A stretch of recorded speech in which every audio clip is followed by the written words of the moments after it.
I'm about to go up on stage right now. I'm about to talk about how to master the phone. I'm going to give 5 tips right now that you're not going to want to miss. Come with me. Let's go. We're going to go talk about some phone sales. Come on.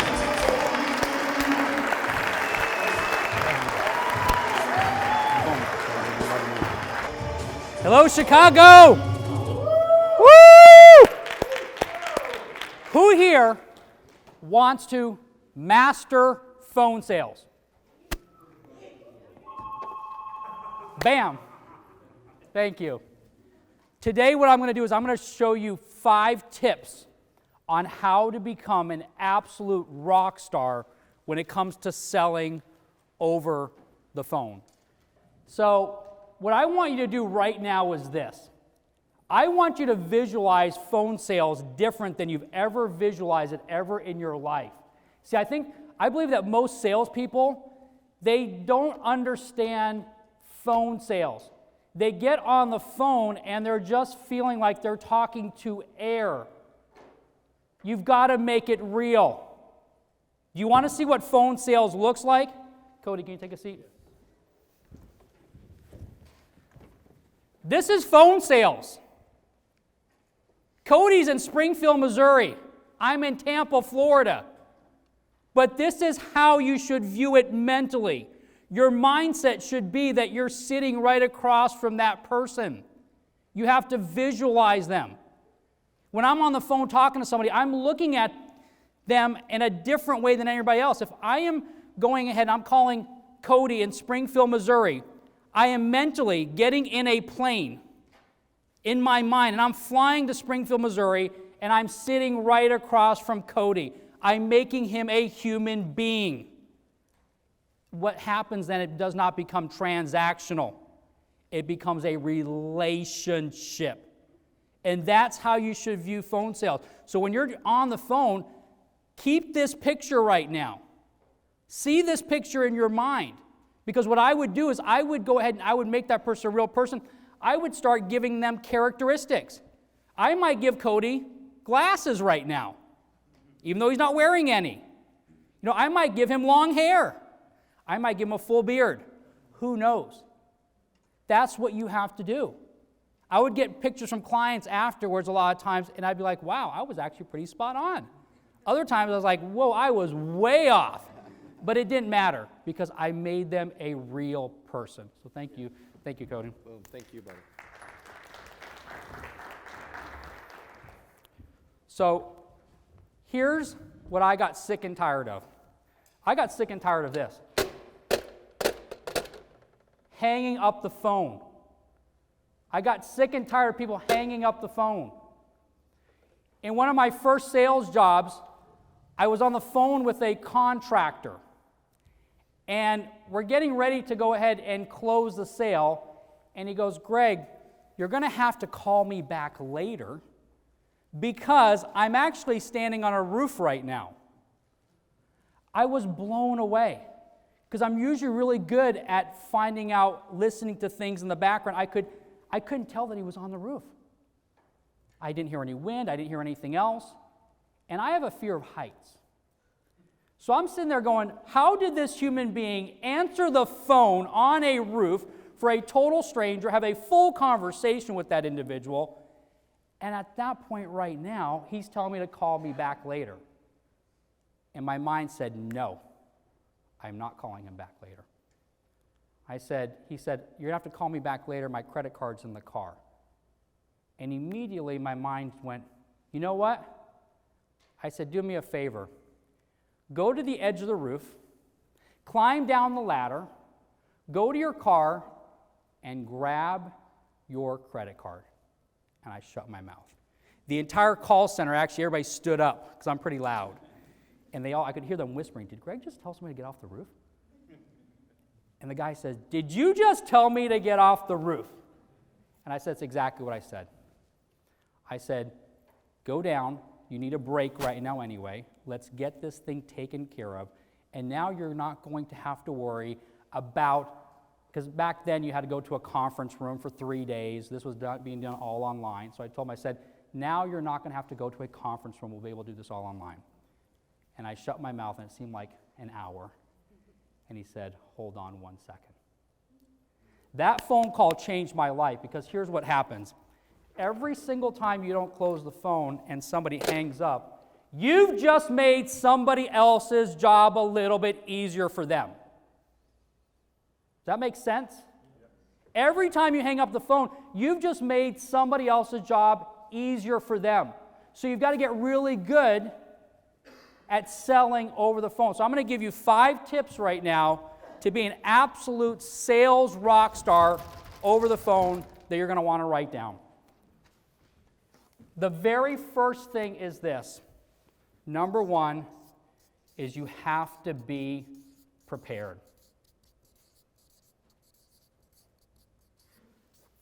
One of my biggest pet peeves in selling is seeing salespeople that are not prepared. When that phone rings, can somebody here tell me how long you have before somebody forms an opinion of you?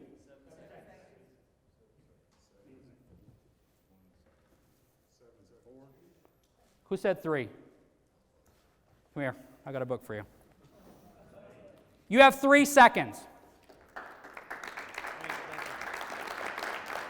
Do you know the time that he just took to come up to get that was more than 3 seconds? That opinion has been formed right then. So you have to be prepared. You have to be ready. In preparing, you have to get to work early. You know, I would see salespeople that would blank out, and then they would show up the next day, and they'd be late. You blanked out the day before. Hey, it happens. That's life.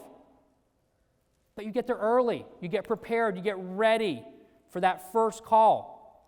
I had a salesperson once that she came up and she goes, Greg, can you listen to some of my phone calls? I'm kind of running into a little bit of a rut. I said, yeah, sure, I'll listen to them. So I pulled a couple of her calls. The first call I listened to was this. Customer comes on the phone. Thank you for calling the Healthcare Solutions Direct. How about? That was it. The only call I had to listen to. So later that day, she comes and goes, Greg, do you listen to any of my calls? I go, yeah, I listen to them. Do you want to come hear one? Oh, yeah, absolutely. So I played it. Oh, no, Greg, what other calls did you listen to? That's the only call I had to listen to. You weren't prepared. That's your problem. Most sales are won or lost in the first minute of a phone call. Let that sink in. If you want to start practicing and you want to start getting better in phone sales, work on the first minute of sales, because that's where the opinion has been done. That's where they've already made their decision. So at the end of a phone call, when they're telling you no, it might be that they subliminally have kept that first part of that phone call in their head, and it's just stuck there, and it won't let them move forward. So I am so prepared. I am literally pin drop listening as soon as that phone call comes in, because I want to connect with that person. Because guess what? I am sitting across from them. So what you want to do is this, is you want to bring the at-home presentation over the phone. Let me repeat that if you're writing it down. You want to bring the at-home presentation to somebody over the phone. So the second thing that you have to do is this, is you have to connect right away.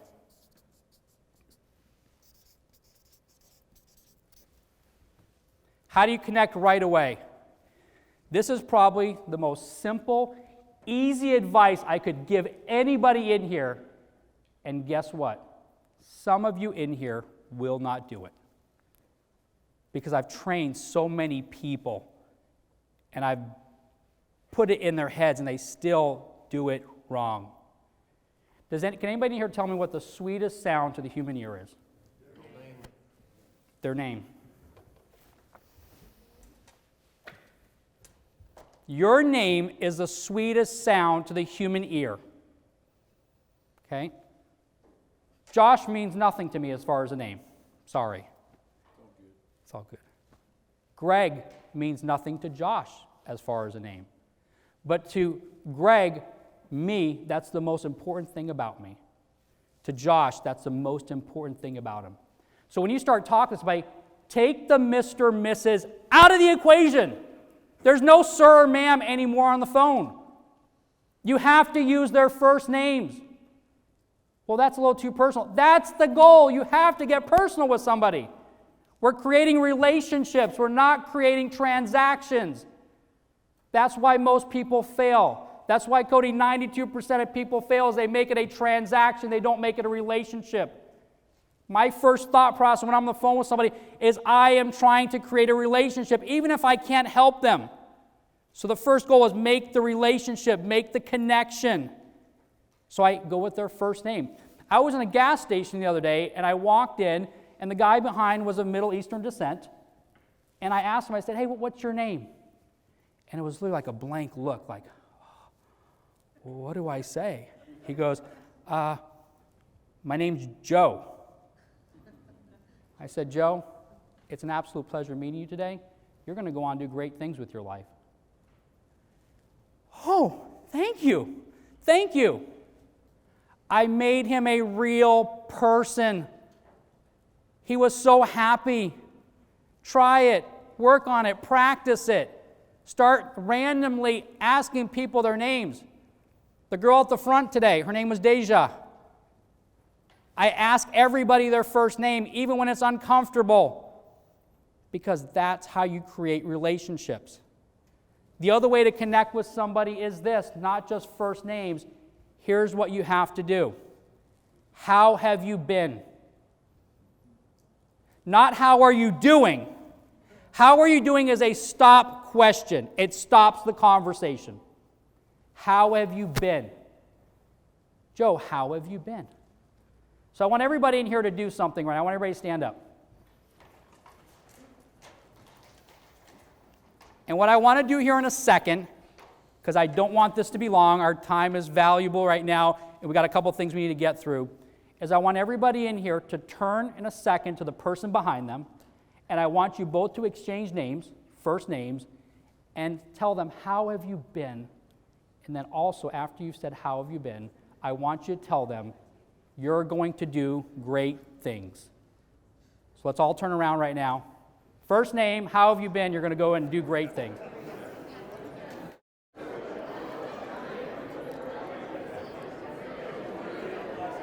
Okay, let's bring it back now.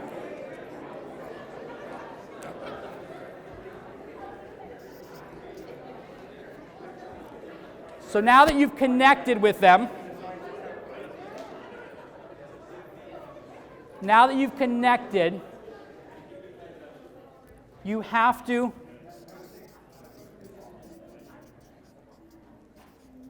have to make it all about them.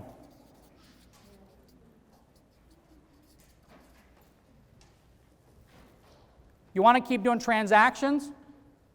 Make it about you. You want to make it a relationship, and you want to make obscene amount of money and be successful beyond your wildest dreams, you have to make it all about them. So what can you do? I'm going to give you two little things on how to make it all about them. These are really easy things. There's one line that I've used in sales that I think is the greatest line ever invented in sales history. Everything that you came for today, this one line can absolutely change your life, change the direction of your sales process. And here it is. Let me ask you a question. Let me ask you a question. What let me ask you a question does is it keeps you in control of the conversation, and it also makes it all about them. You're asking them a question, and they're allowed to now respond. So if you're having a problem during a phone call, or you're having a problem where you're not being able to control the phone call, just stop in the middle and just go, let me ask you a question, Mason. Boom. And then go. That changes everything. I had a training class once where I talked about it, and the one guy in the training class goes, I'm going to go do that with my wife tonight. And so he came back the next day, he goes, Greg, you're not going to believe it. My wife was talking. I said, hey, let me ask you a question. And you're so right. She stopped. And then she goes, I did it all night. She never even knew what I was doing. Let me ask you a question. It now brings control back to you, and it also makes it all about them. And here's another line that you can use. That's a golden nugget. How does that make you feel?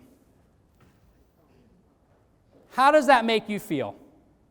We've gone over all this right now. How does that make you feel?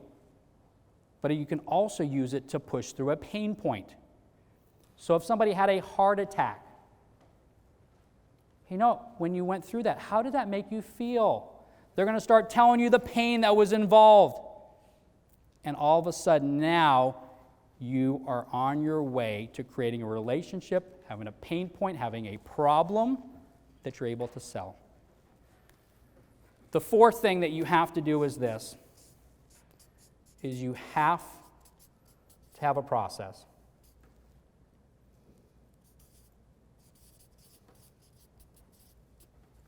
You have to have a process. Most salespeople fail, the 92%, because they have no process. The phone call with you is different than the phone call with you and the phone call with you, and I can never be consistent. I talk about a McDonald's sales hamburger.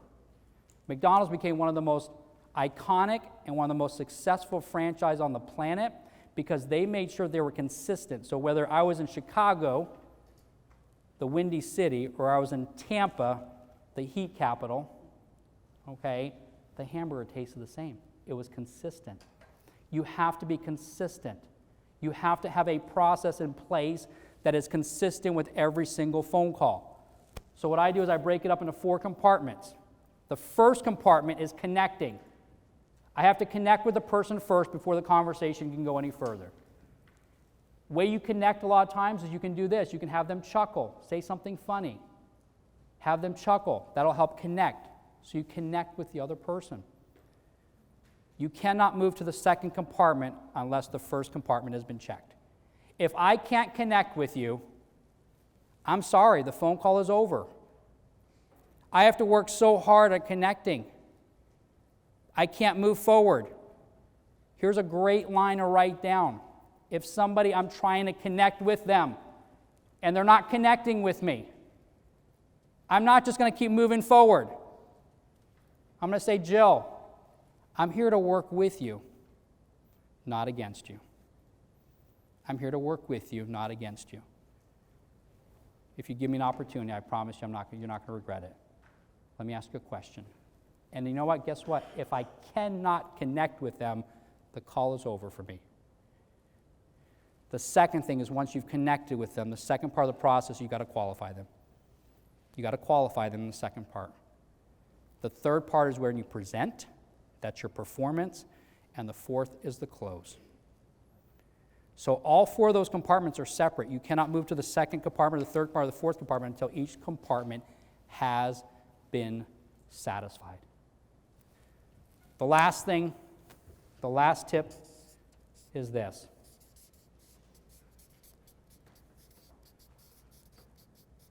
Whatever it takes.